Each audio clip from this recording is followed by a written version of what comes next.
Olá, hoje nós vamos falar um pouquinho sobre literatura brasileira. Primeira vez que nós vamos abordar um livro de literatura aqui no canal.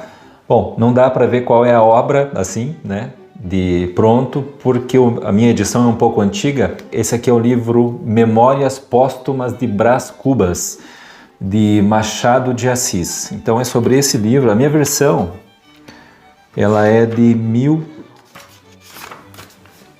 Essa edição é de 1961, né?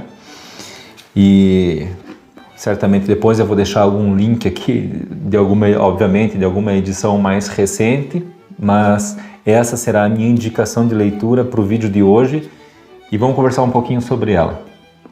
Pessoal que me assiste aqui no vídeo, já peço desde já que se inscreva no canal, né? Para que a gente possa crescer e chegar a mais pessoas também. Curta esse vídeo, faça seus comentários, peço sempre que os amigos coloquem embaixo de onde estão assistindo, né, a esse vídeo. Sempre me ajuda bastante saber para quem e com quem eu estou conversando aqui, tá certo? Bom, para mim, na minha opinião, né, como leitor de literatura brasileira, Machado de Assis é um gênio, né? De todos os autores que eu costumo ler, é o que mais me agrada, né? Pela forma, pelo estilo de escrita, pela inteligência dele mesmo, né? O tempo todo ele convoca o leitor, que se mantenha atento, ele fala com o leitor, fala de fato com o leitor, né? Às vezes lhe falta algum adjetivo, ele pede que o leitor conclua o pensamento da forma que bem quiser. Enfim, é como se você estivesse numa palestra e o palestrante o tempo todo se volta para você e, né, te pergunta, te convoca a concordar ou não com ele. Então a gente acaba não se perdendo muito, né, não divagando, não soltando muito a atenção do livro, porque o tempo todo o leitor nos convoca, né, a estar participando. Isso eu acho extraordinário na forma, no estilo de Machado de Assis, né? É algo que nos chama a atenção de imediato, assim. Bom, aqui no canal, a maior parte dos livros que eu apresento são livros que eu leio e acabam sendo livros mais técnicos, assim, de ciência política, história, filosofia, né, crítica. E, enfim, eu sinto a necessidade, muitas vezes, né, nas minhas leituras, de voltar para a literatura, né, de ler romance, de ler obras de ficção. Isso nos ajuda, né, nos liberta, nos agrega o nosso imaginário, o nosso vocabulário, você está entendendo? Então, assim, esses livros técnicos, muitas vezes eles nos enrijecem demais, assim, né? O nosso imaginário, o nosso vocabulário, nossa forma de escrever, né? Então, quando a gente retorna, a gente volta para a literatura, para o imaginário, para obras de ficção, é como se a gente rejuvenescesse, né, a nossa criatividade, tanto como no nosso pensamento, a nossa capacidade de imaginar as coisas, quanto, obviamente, também isso vai se refletir na nossa forma de escrever, na nossa escrita. Bom, ao meu ver, Machado de Assis é um gênio da escrita, né? Um gênio, né? Quando a gente começa a estudar algumas biografias e alguns vídeos também, alguns comentários das pessoas, assim, obviamente que existem muitas críticas, né? Por exemplo, tem uma biógrafa dele, está aqui, Lúcia Miguel Pereira. Eu não tenho essa biografia, mas já estou correndo atrás de conseguir, né? Quem indicou foi o professor Rodrigo Gurgel, e ela apresenta, assim, por exemplo, que Machado ele tinha muitas falhas vamos dizer assim, na gramática, né? Ele cometia alguns erros ali com relação ao uso da crase, enfim, algumas outras coisas assim, né?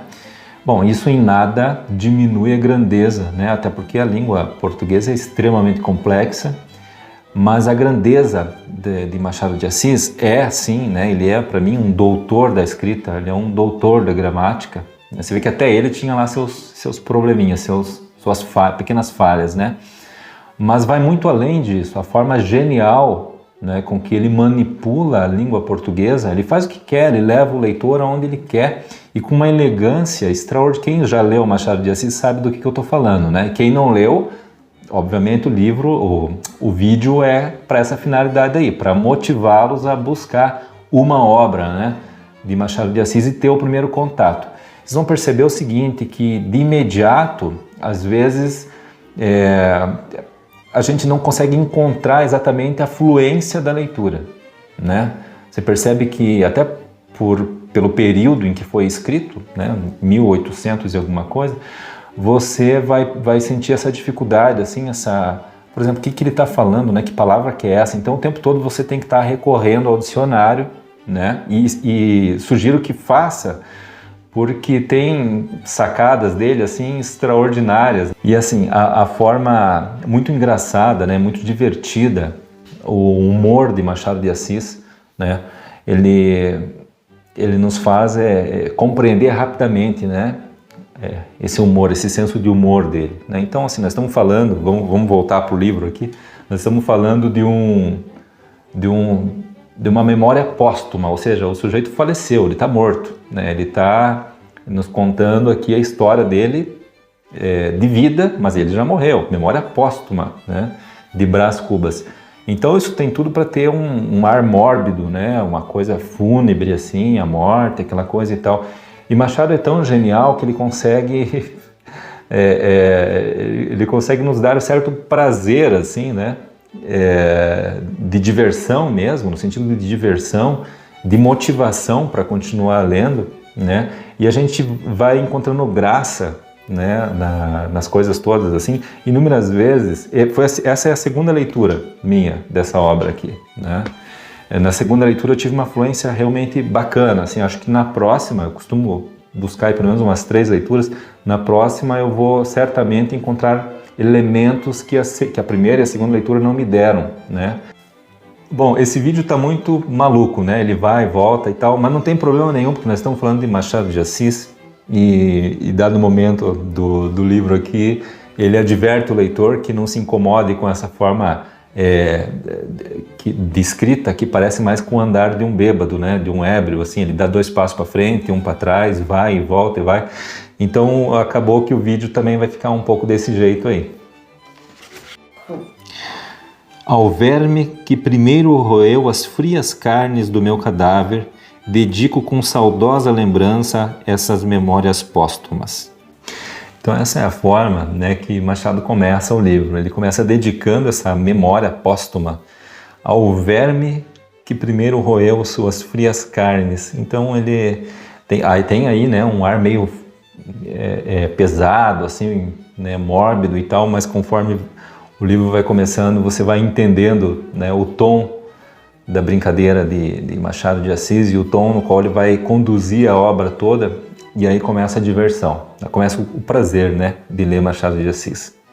Algum tempo hesitei se deveria abrir estas memórias pelo princípio ou pelo fim, isto é, se poria em primeiro lugar meu nascimento ou a minha morte.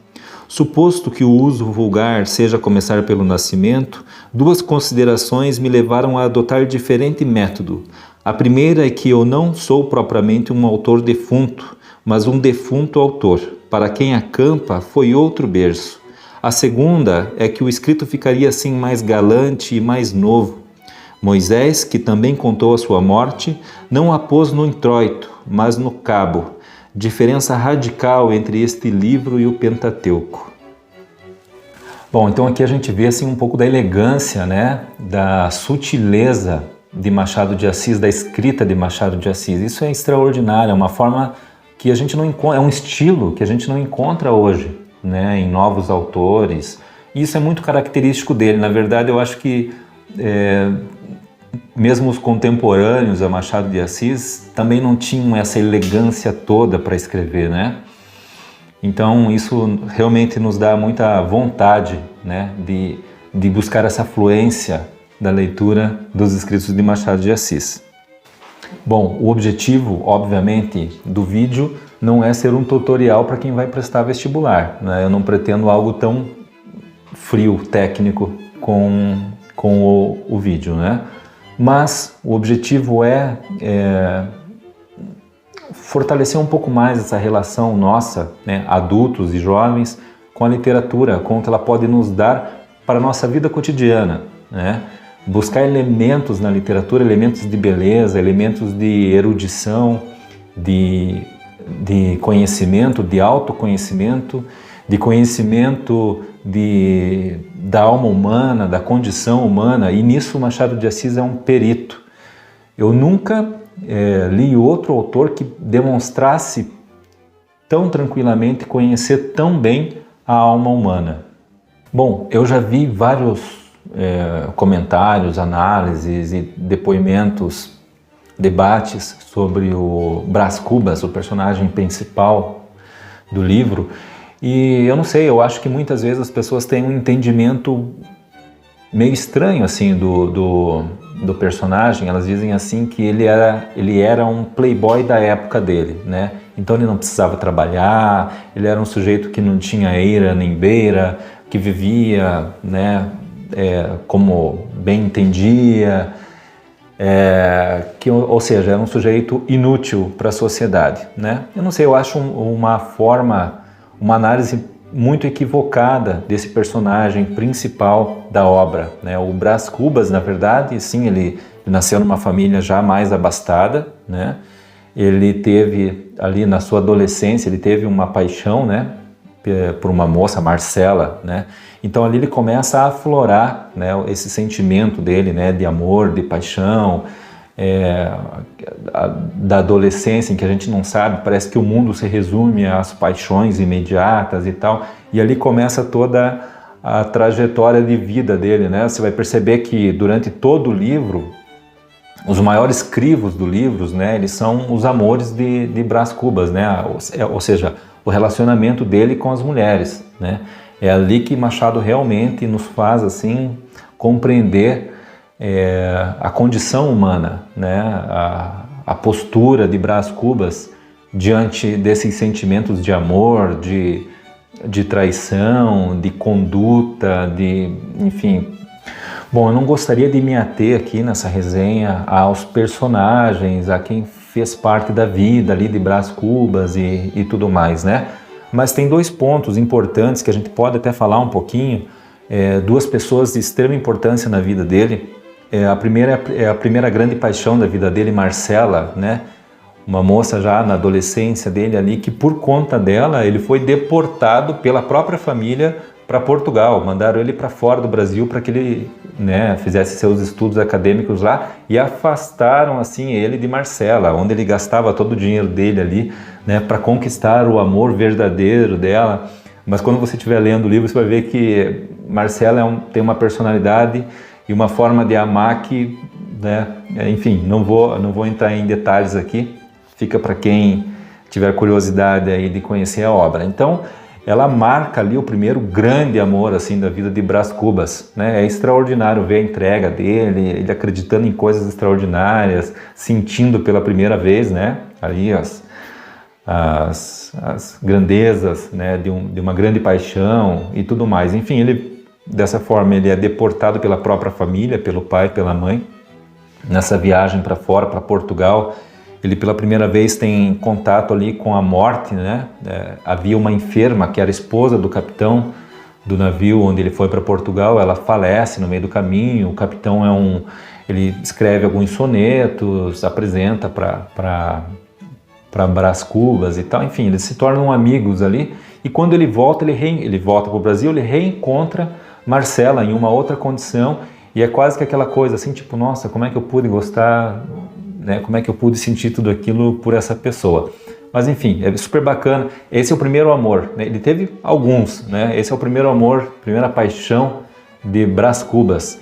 E o segundo é muito interessante, que quando ele retorna, o pai dele arranja um casamento para ele, né? Com alguém da alta sociedade, um casamento e uma profissão. O pai dele queria que ele se tornasse um político, se não me engano, um deputado, né? E queria também que ele casasse, né? Então esses eram os planos do pai para Brás Cubas. A mãe dele falece logo que ele retorna no Brasil. E o que acontece? Então, o pai dele consegue arranjar esse casamento aí, vai apresentá-lo lá para a noiva e tal, para o pai da noiva, que vai arranjar a vida política dele também, e acaba que não acontece esse casamento. Ele não estava muito motivado para isso, né? Mas esse era o sonho do pai dele. E o que acontece? Ela acaba, Virgília, o nome da noiva, né? E não acontece nem o casamento e nem a vida pública nesse momento de Brás Cubas. Então o pai dele entra ali numa tristeza profunda, acredita-se até, ou pelo menos o Brás Cubas acredita que o pai deva até inclusive ter falecido de desgosto, né, disso não ter acontecido. Enfim, e aí passa o tempo, né? Virgília casa com outro sujeito, que esse sim se torna político e tal. Vão-se os anos e o que acontece? Virgília retorna ali, né, para a cidade onde se dá toda a história, anos depois, e eles se reencontram e desperta entre os dois uma grande paixão, só que Virgília é casada, né? E os dois se tornam amantes, né?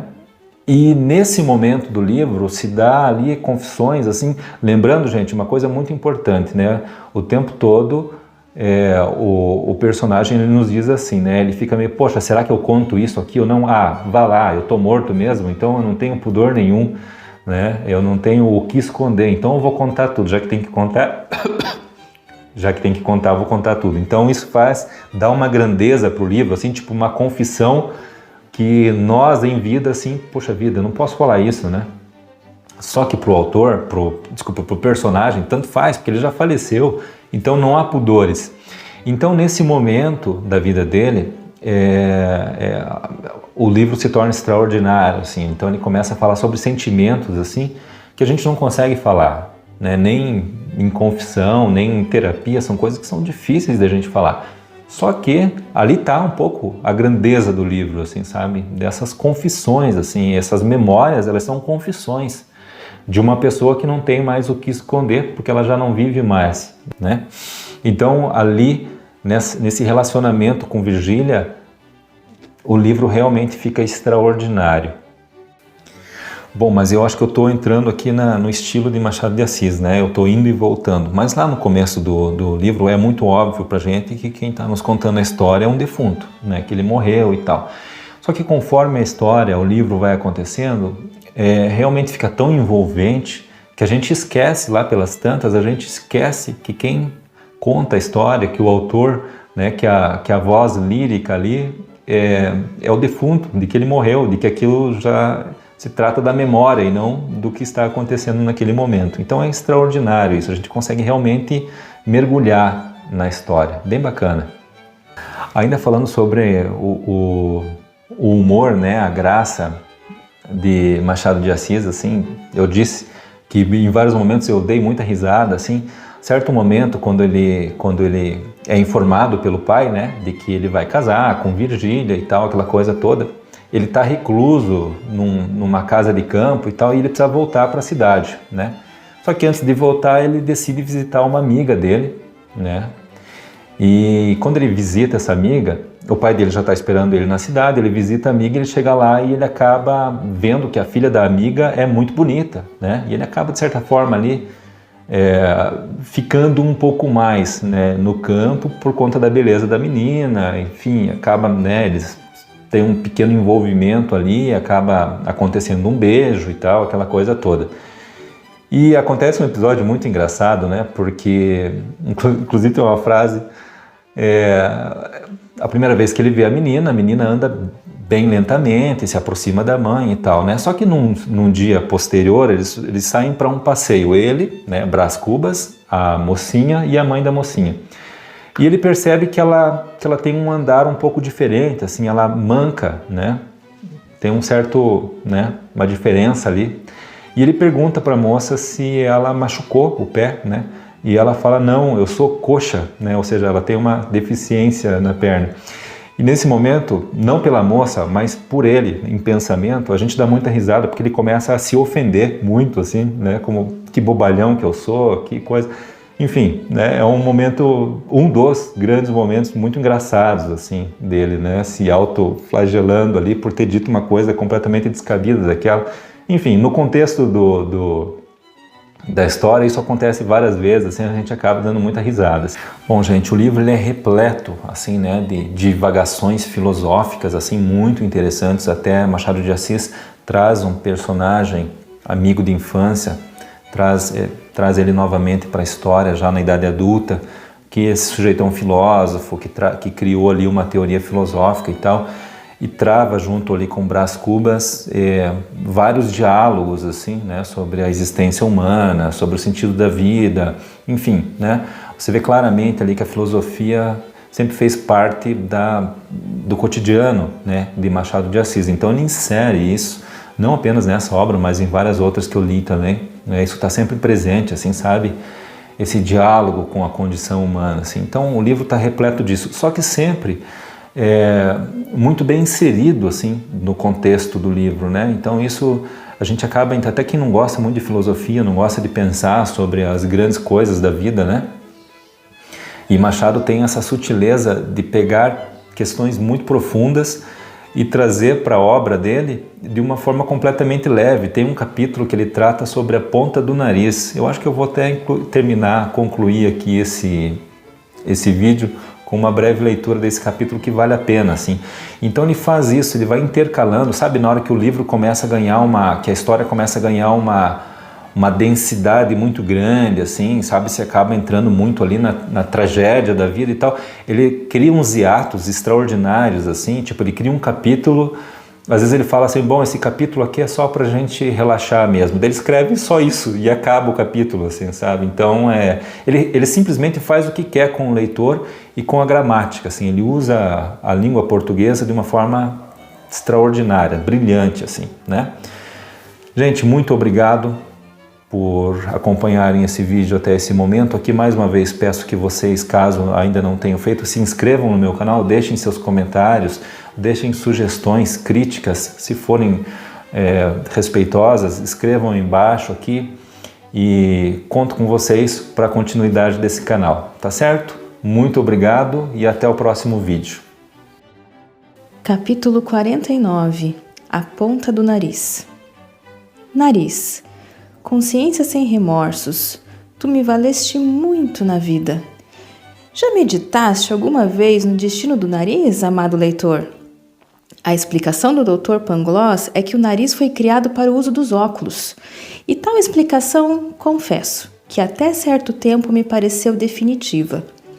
Mas veio um dia em que, estando a ruminar esse e outros pontos obscuros de filosofia, atinei com uma única, verdadeira e definitiva explicação. Com efeito, bastou-me atentar no costume do faquir. Sabe o leitor que o faquir gasta longas horas a olhar para a ponta do nariz, com o fim único de ver a luz celeste. Quando ele finca os olhos na ponta do nariz, perde o sentimento das coisas externas, embeleza-se no invisível, apreende o impalpável, desvincula-se da terra, dissolve-se, eteriza-se. Essa sublimação do ser pela ponta do nariz é o fenômeno mais excelso do espírito, e a faculdade de a obter não pertence ao faquir somente, é universal. Cada homem tem necessidade e poder de contemplar o seu próprio nariz, para o fim de ver a luz celeste, e tal contemplação, cujo efeito é a subordinação do universo a um nariz somente, constitui o equilíbrio das sociedades. Se os narizes se contemplassem exclusivamente uns aos outros, o gênero humano não chegaria a durar 2 séculos, extinguia-se com as primeiras tribos. Ouço daqui uma objeção do leitor. Como pode ser assim, diz ele, se nunca jamais ninguém não viu estarem os homens a contemplar o seu próprio nariz? Leitor obtuso, isso prova que nunca entraste no cérebro de um chapeleiro. Um chapeleiro passa por uma loja de chapéus. É a loja de um rival que a abriu há 2 anos. Tinha então 2 portas, hoje tem 4. Promete ter 6 e 8. Nas vidraças ostentam-se os chapéus do rival. Pelas portas entram os fregueses do rival. O chapeleiro compara aquela loja com a sua, que é a mais antiga e tem só 2 portas, e aqueles chapéus com os seus, menos buscados, ainda que de igual preço. Mortifica-se naturalmente, mas vai andando, concentrado, com os olhos para baixo ou para frente, a indagar as causas da prosperidade do outro e do seu próprio atraso. Quando ele, chapeleiro, é muito melhor chapeleiro do que o outro chapeleiro. Nesse instante é que os olhos se fixam na ponta do nariz. A conclusão, portanto, é que há 2 forças capitais: o amor, que multiplica a espécie, e o nariz, que a subordina ao indivíduo. Procriação, equilíbrio.